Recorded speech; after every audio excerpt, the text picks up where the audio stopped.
ಸ್ನೇಹಿತರೆ ನಮಸ್ಕಾರ.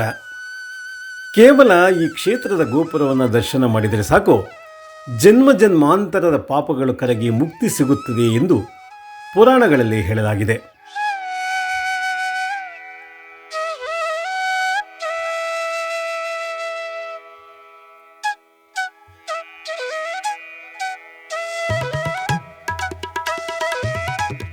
ಹೌದು, ನಾವು ಮಾತನಾಡ್ತಾ ಇರೋದು ದ್ವಾದಶ ಜ್ಯೋತಿರ್ಲಿಂಗಗಳಲ್ಲಿ ಒಂದಾದ ಹಾಗೂ ಅಷ್ಟಾದಶ ಶಕ್ತಿಪೀಠಗಳಲ್ಲಿ ಒಂದಾದ ಭಾರತದ ಅತ್ಯಂತ ಪವಿತ್ರ ಕ್ಷೇತ್ರ ಶ್ರೀಶೈಲಂ ಬಗ್ಗೆ.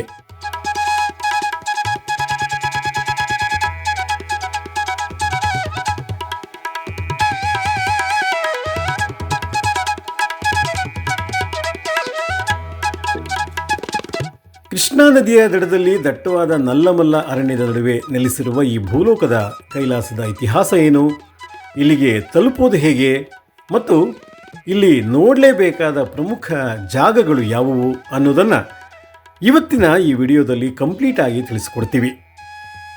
ವಿಡಿಯೋನ ಕೊನೆ ತನಕ ಮಿಸ್ ಮಾಡದೆ ನೋಡಿ.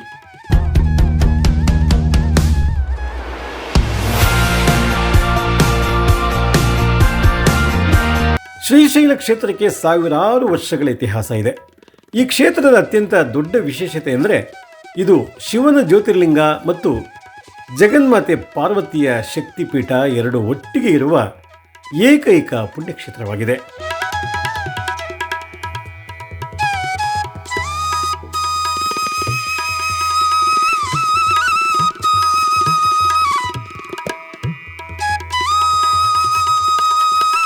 ಈ ಕ್ಷೇತ್ರದ ಇತಿಹಾಸ ಏನೆಂದರೆ, ಪುರಾಣಗಳ ಪ್ರಕಾರ ಒಮ್ಮೆ ಗಣೇಶ ಮತ್ತು ಸುಬ್ರಹ್ಮಣ್ಯ ಸ್ವಾಮಿಯ ನಡುವೆ ಯಾರು ಮೊದಲು ಭೂ ಪ್ರದಕ್ಷಿಣೆ ಮುಗಿಸುತ್ತಾರೋ ಅವರಿಗೆ ಮೊದಲು ವಿವಾಹ ಎಂಬ ಪಂಥ ಏರ್ಪಡುತ್ತೆ.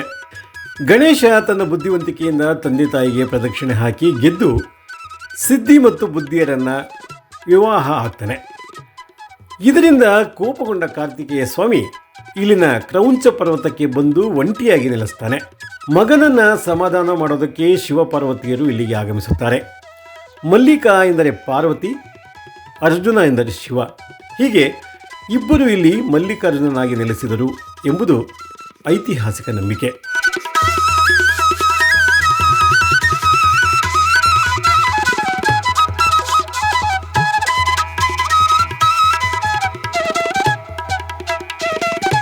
ಇನ್ನೊಂದು ವಿಶೇಷ ನಿಮಗೆ ಗೊತ್ತಾ?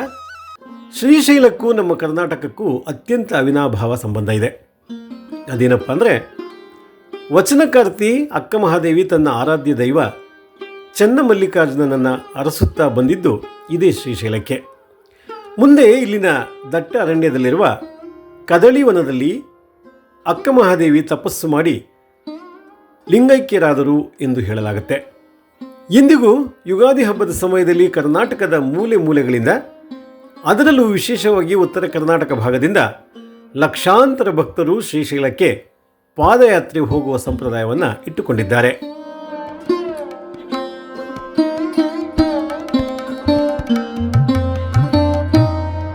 ಶ್ರೀಶೈಲಕ್ಕೆ ಹೋದಾಗ ನೀವು ಕೇವಲ ಮುಖ್ಯ ದೇವಸ್ಥಾನ ಮಾತ್ರವಲ್ಲದೆ ಇನ್ನೂ ಹಲವು ಅದ್ಭುತ ಜಾಗಗಳನ್ನು ನೋಡಬಹುದು.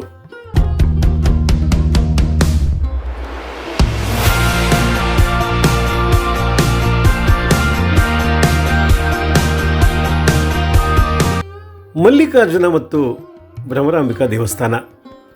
ಇಲ್ಲಿ ಮುಖ್ಯ ಗರ್ಭಗುಡಿಯಲ್ಲಿ ಶಕ್ತಿಪೀಠ ಇದೆ. ಇಲ್ಲಿ ಭಕ್ತರೇ ಸ್ವತಃ ಶಿವಲಿಂಗವನ್ನು ಮುಟ್ಟಿ ಪೂಜೆ ಮಾಡಬಹುದು.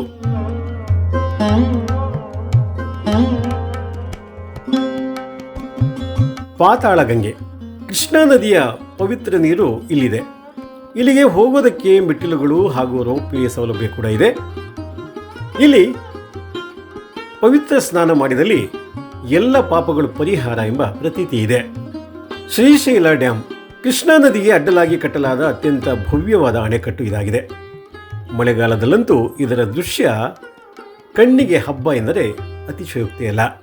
ಸಾಕ್ಷಿ ಗಣಪತಿ, ಶ್ರೀಶೈಲಕ್ಕೆ ಬಂದ ಭಕ್ತರ ಸಾಕ್ಷಿಯನ್ನು ಈ ಗಣಪತಿ ಬರೆದಿಟ್ಟುಕೊಳ್ಳುತ್ತಾನೆ ಎಂಬ ನಂಬಿಕೆ ಇದೆ.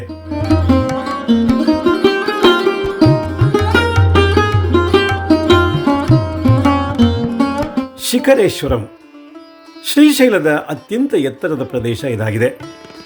ಇಲ್ಲಿಂದ ಇಡೀ ಶ್ರೀಶೈಲ ನಗರ, ಭ್ರಮರಾಂಬಿಕಾ ಮಲ್ಲಿಕಾರ್ಜುನ ಸ್ವಾಮಿ ದೇವಸ್ಥಾನ ಹಾಗೂ ಕೃಷ್ಣಾ ನದಿಯ ಸುಂದರ ನೋಟ ಕಾಣಿಸುತ್ತದೆ.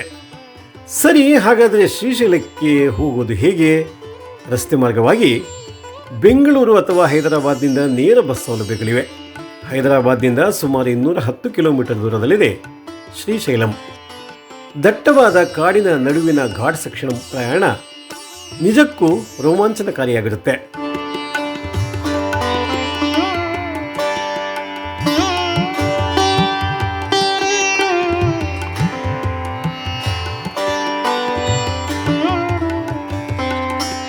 ಗಮನಿಸಿ, ರಾತ್ರಿ 9ರಿಂದ ಬೆಳಿಗ್ಗೆ 6ರವರೆಗೆ ಕಾಡಿನ ರಸ್ತೆಯಲ್ಲಿ ವಾಹನ ಸಂಚಾರವನ್ನು ನಿಷೇಧ ಮಾಡಲಾಗಿದೆ. ರೈಲು ಮುಖಾಂತರ ಈ ಕ್ಷೇತ್ರಕ್ಕೆ ಹೋಗುವವರು ಹತ್ತಿರದ ರೈಲು ನಿಲ್ದಾಣ ಮಾರ್ಕಾಪುರಂ, ಅಲ್ಲಿಂದ ಬಸ್ ಅಥವಾ ಟ್ಯಾಕ್ಸಿ ಮೂಲಕ ಬರಬಹುದು. ಹಾಗೆಯೇ ಇಲ್ಲಿ ಉಳಿದುಕೊಳ್ಳೋದಕ್ಕೆ ದೇವಸ್ಥಾನದ ವತಿಯಿಂದ ಹಾಗೂ ಖಾಸಗಿ ಹೋಟೆಲ್ಗಳ ಉತ್ತಮ ವಸತಿ ಸೌಲಭ್ಯ ಇದೆ.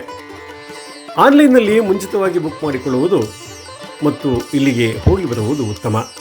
ಸ್ನೇಹಿತರೆ, ಆಧ್ಯಾತ್ಮಿಕ ಶಾಂತಿ ಮತ್ತು ಪ್ರಕೃತಿಯ ಸೌಂದರ್ಯ ಎರಡನ್ನೂ ಒಟ್ಟಿಗೆ ಅನುಭವಿಸಬೇಕು ಅಂದರೆ ನೀವು ಜೀವನದಲ್ಲಿ ಒಮ್ಮೆಯಾದರೂ ಶ್ರೀಶೈಲ ಮಲ್ಲಿಕಾರ್ಜುನನ ದರ್ಶನ ಮಾಡಲೇಬೇಕು.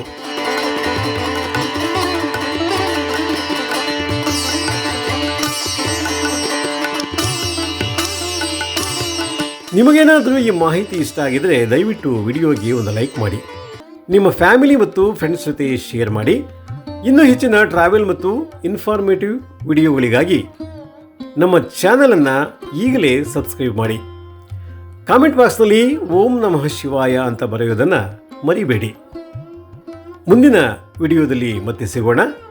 ಧನ್ಯವಾದಗಳು.